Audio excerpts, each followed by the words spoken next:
All right, welcome to the recruiting hot seat. My guest today is Coach Bruce Myers, newly appointed to lead both Franklin and Marshall men's and women's tennis.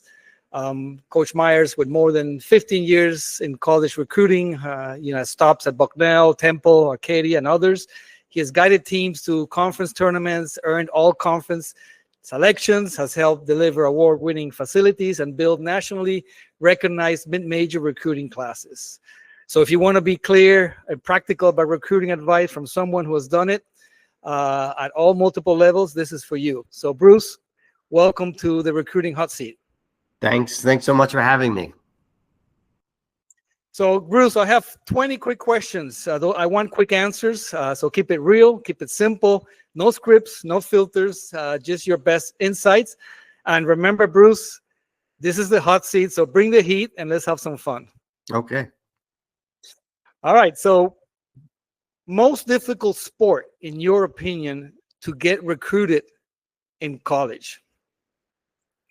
Most difficult sport to get recruited in college. That's a great question. I would say, I'm going to go back to my Bucknell days and say water polo, because it's such a small niche. There's so few programs out there. So a sport that's not as quite popular like water polo. I know he struggled a bit at times. So yes. Okay. Well, this is the first one for that. Good. Okay. D3, myth check. So true or false? D3 means no money. If false, name the biggest sources of aid for D3 recruits. Yeah, I would say false. I mean, I think the biggest, and it varies a little school to school, like some will meet need. Some will provide academic and merit scholarships. Some will stack them both. The nice thing, the difference from D1 to D3 as far as aid is concerned, I mean, it's guaranteed until you graduate. So there's no fluctuation. There's nothing. So I think that's a big misnomer that there's no money. I mean, some of the financial aid packages, especially on the men's side where, it's 4.5 scholarships or where everyone's dividing it up a little bit, you can get bigger aid packages at some of the D3. So yes, that's false. Complete the sentence.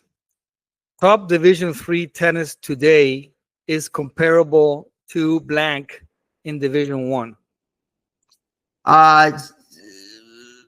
Lower mid majors, like I think there's, just looking at straight UTR, some of the top D3s, and I know we have a couple matches with some D1 opponents this year, and they're 50-50 matches. So obviously the Division I up top is stronger and stronger than most, but and we actually play this weekend. We'll play D2 to see how we do against them. So I think it's comparable to the middle of the D2 and bottom of the D1 levels. Would you say the top 20, the top 25 Division III? Where do you see a jump down? Yeah, and I think I'm going to go top 27 because I think we're ranked 27. So we're going there. Can a Division III player go pro? Give the one ingredient that makes it realistic. That's a wonderful question. I mean, absolutely. One of the funny things getting back into D3 after being out of it for a while, it's less restricted from a training standpoint. I know our days are, it's shorter on days, but we can go longer. And that was kind of eye-opening to me. It's no different. It's up to them. I always say in college, you have a lot of free time. It's how you fill your free time. And if you want to turn pro, let's fill your free time with tennis and training. So yeah, absolutely. Excellent. Bigger weekly time load for players, D1 or top D3? Why? I would say, yeah, I would say it's very comparable. I know from my experience in D1, we spent a lot of time working on conditioning. It was pretty much a daily, 6 days a week, an hour a day event. And I think most D3s do it, like I think we do it 3 times a week. So it's a little bit less there, but we don't have the 4 hour per day restriction. So we can go we can do a 2.5 hour practice and do a private during the same day without the restrictions. So I think it's comparable. I think D1 does a better job with the conditioning and strength and conditioning aspect than D3, but we might be on court a little bit more. Good to know. 3 reads at Division 3. Must do or nice to have? What is the green red light they give? I would say they're vital, and I think because you know, at D1 where I can give you a 50% scholarship at the end of the phone call. Here, you know, at D3 you don't have that ability, but you can go through the process, do a pre-read, get a real number, and as I tell them, go compare it to other offers, go look at other schools, and in some ways it's nicer because, like I said, you might stack merit, academic, need based. You might have an international scholarship. You might have, you know, all these crazy scholarships to throw together. They're nice. So I think it's a must have.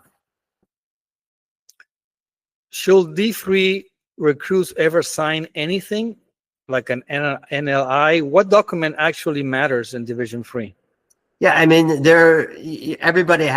most people have some kind of ceremonial letter. It doesn't really hold any weight. So it's making your deposit, you know, that's the trigger. It seems to start the process, and we can start, you know, publicizing everything. But yeah, I mean, it's nice. I mean, I like to see, because I think that at the D1 level, when the videos and pictures you sent signing your NLI, we do that at the D3 level. It's much more ceremonial, but it still gives you the feeling like, yeah, I'm committing to going to this school, which really only happens when you make the deposit. So a strong student athlete choosing small athletic money at mid-Division 1 versus a big merit or need at Division 3. What's your call and why? Where are they going to play? Like, I would say, where do you have an opportunity to play? You will lose kids, you know, and even at Temple and Bucknell, we would lose kids to the bigger, you know, I lost a kid to Wake Forest. He never played a minute for them, but you know, he wanted to go to Wake Forest. So I think part of it is, you know, where are you going to play, or where do you have a chance to be top 6 by your junior, sophomore, or senior year? Like, yeah, you want to go and compete, and that's where you're going. So I think that factors in.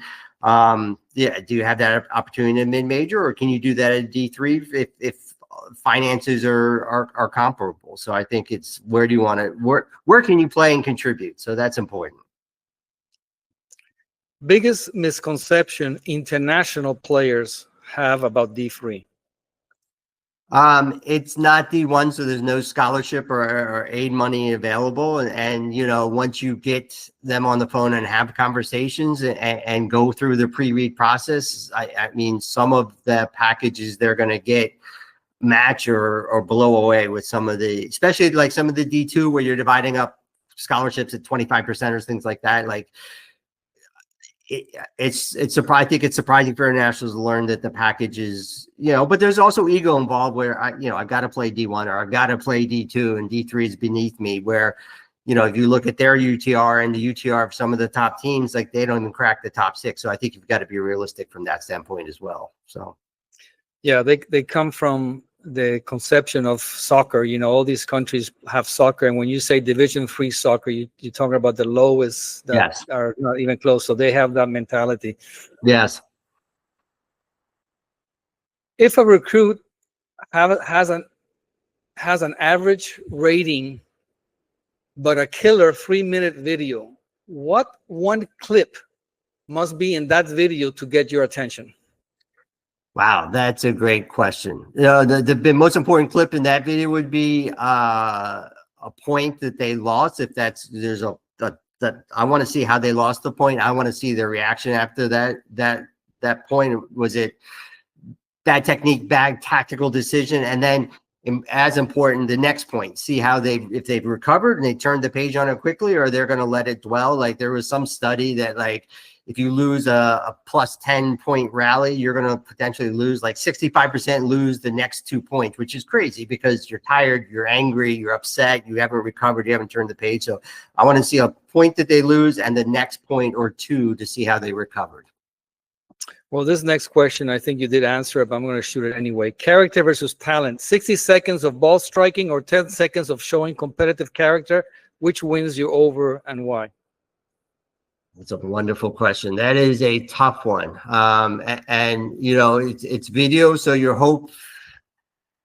If I had to answer honestly, I would say the ball striking, with the caveat that we're going to have a conversation to see if I can get to know the person better. Like, yeah, I'm going to go that route, even though that's probably not the popular route.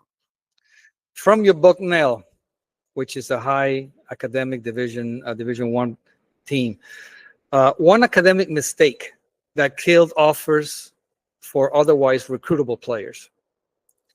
One academic mistake. Easy. You know, as Bucknell went test optional and got rid of the academic index, which was a big first step or big step. And with tennis, so many players are doing the online schools, which are fine and allows the training.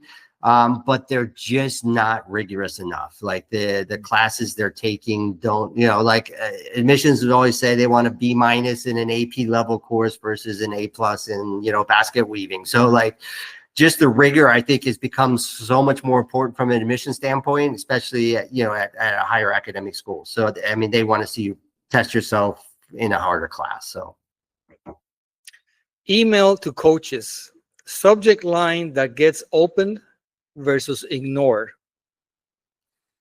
You know, make it as personal as possible. Like my favorite is if we had a match and we beat Haverford, like put that in the subject title, like great win against Haverford Monday, or and follow that up with you actually spent the time to go through our website and looked at some of our results, or looked at our facilities, or looked at something special about the school.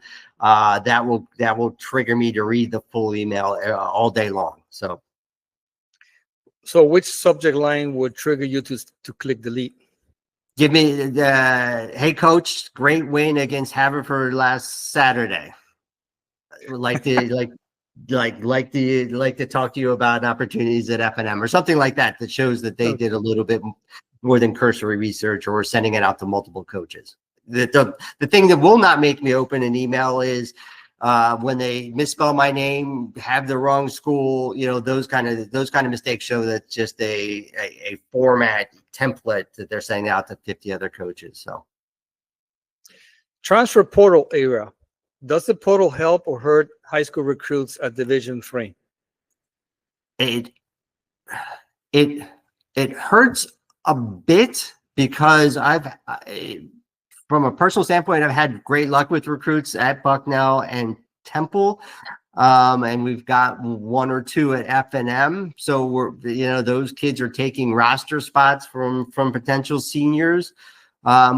But at the D3 level, our rosters we typically don't have roster caps for the most point, so we can take as many as I want. But I think it's good because from a transfer, you always get college tennis results, hopefully. So that maybe holds a little bit more weight than a high school match in, you know, Arkansas that I know. So I think it hurts them from that standpoint. But I think with the D3 level, we're okay because I think I've got 14 right now on my roster. So it's a bigger roster when you have that ability. So. In your opinion, what is the most challenging thing in college coaching? Definitely the most, and I think it's changed a little bit in the last 15 years. I think, and it's tough because you set aside time for practices and training and meetings and things like that. And oftentimes players will have conflicts. So you're constantly working around conflicts. And I think there's more and more conflicts. And I think we've gotten away from holding the players accountable all of the time because there's always tons of room to get studying done throughout the course of the week. You shouldn't wait till the last minute. So I think that's one of the changes. We've had to become a little bit more adaptable with our training, planning, and things like that. And, you know, old school, you want to practice from 4 to 6. You wanted this and this and this, and it's no longer there because they might have a field trip or they might have a meeting with a professor. So I think I've had to become much more adaptable, which has taken more time, but like I think in the long run it benefits both parties. So if you were not a college tennis coach, what career would you have chosen?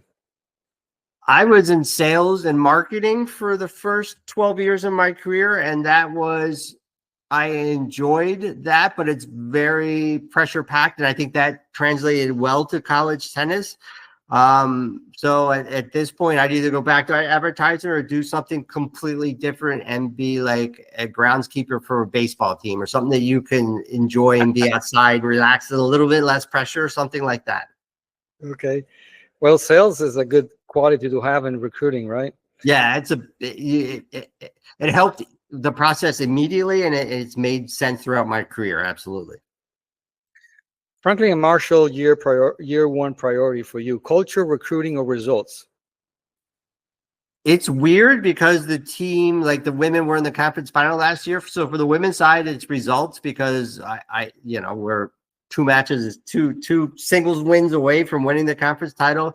From the men, I think it's recruiting because we've got a class like the UTR gap from 1 to 8 is less than 1. So we need to get a little bit more top heavy. So men recruiting, women results. One non-negotiable on your practice court that players should know before they commit? Before the warm-up, we need, like, so many players. If I get there and I see two guys got there early to hit and they didn't do a full dynamic warm-up to stretch everything out, like it's a solid 20-25 minutes, because we've had injuries already this year because of that. So, like, yeah, you're there to hit, which is awesome. You're there early, which is great, but you've got to go through the process to get everything warmed up so we prevent injuries. So one behavior that most helps a kid get recruited and one that quietly hurts them? Definitely very, like I said, in the process, if we already gotten the process, it would be knowledge of F&M, knowing where the location, knowing the age, knowing the rankings, knowing the conference we're in, and things like that. To get to the process, I think it's as simple of academics, like knowing, like, the academics with the school they went to. Show me what you have, show me what the classes you've taken and the grades you've gotten and everything like that. And the second part of that was what hurts them. Yeah, exactly. Yeah, and I think that initial conversation is they want to be a professional tennis player, or tennis dominates their life and academics takes a backseat, because I don't think that plays well at a Bucknell or at a Franklin or Marshall, because that's going to be weeded out pretty quickly after year one. So, and finally, what would be your most important advice to parents in the recruiting process? Yeah, and this, in certain ways, parents have gotten much better about but initial conversations, even at we're at the USP showcase, or we're at some of the showcases, like, let the kid lead the way during the entire process. And I tell parents, like, hey, we're going to have a Zoom meeting, step 3, step 4, before there's a roster spot offered, or before an acceptance of the roster spot. We're going to have a conversation. I'll answer all your questions, but let the kid, like, lead the process. I mean, it's so much easier now, in our day, like, it was a phone call here, and like the process the kid and the knowledge they can gain from just whether they're talking to the recruiting agencies, or just online, or talking to other players or their friends, like, they can gain so much knowledge. So let them do that, let them take that step, and let them be invested in the program, the process. And we'll have a conversation right before they commit, where I'll answer all your questions about, is campus safe, what's the food like, and et cetera, et cetera. So great. So this is a wrap for today's Recruiting Hot Seat. I want to give a big thanks to Coach Bruce Myers for sharing straight talk and powerful insights. Thank you, Bruce. My pleasure. It's always great to connect with you guys. You guys have been, I've used you guys for 12 or 13 years now, and you've been unbelievable. So, yes. So if you enjoyed this, make sure you like it, share it, follow us for more unfiltered conversations with top college coaches and experts. And remember, no fluff, no wasted time. This is the Recruiting Hot Seat. Thank you.